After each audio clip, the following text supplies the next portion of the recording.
First day of work ni Kulot. So nag-prepare tayo ng kanyang makain. Yan. Ininit natin yung bread. Ayaw niya kumain ng kanin. So ito lang. Preparation for the first day. First day of Jollibee work. Ayan. Ito siya. Nagbibihis siya.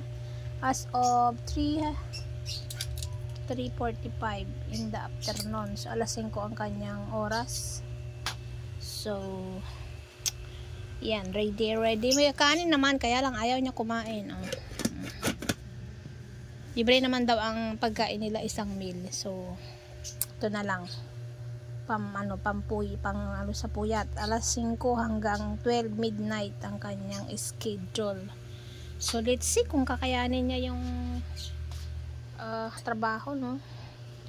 Tapos may ibon dito na pasaway. Ayan, no? Nabibis pa si Kulot. Ayan, no? Excited ba yan? Anong feeling? Anong feeling nang papasok? Good luck. Galingan mo. Makinig ka lang sa instruction. Pag magmarunong, kasi wala ka talagang idea dyan. You don't have the idea. Mag-observe ka lang. Dapat dyan kin-observer ka.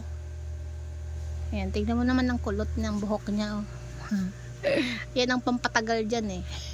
Ano magkasuklay? Kung ano. Paano ang pag mo itas masyado kasi mag-hidcap ka pa.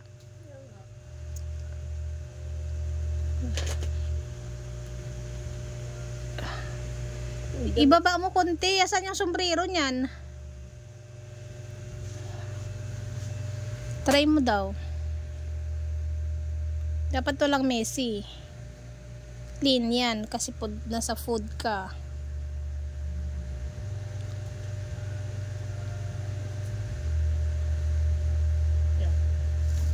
Yan daw siya. Ready to. Tama lang yung pantalon. Di ba siya malaglag? Ang question, lumalaki dito. Ganyan talaga yan. Hindi naman pwedeng fit yan. Yan yung ilang beses kong ni-repair. Nakadaming garter. Hindi naman pwede mag-belt. Sa tingin mo, lagyan mo na lang kayang clip. Sa likod ka. Sa likod? May garter naman sa likod. Saan pwede? Wait lang. Ayusin mo naman yung pailalim mo yan yung damit mo.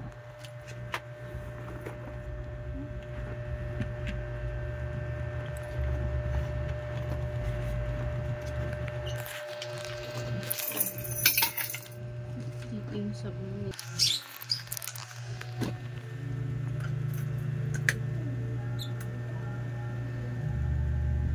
Yan talaga yung ibon. Sutil. Kulot, alis ka niya mama. Ito, Maika.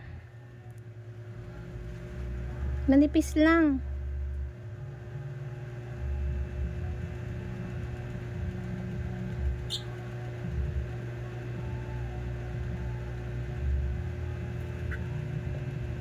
Gusto mo rin lagyan kita? Mali. Mali.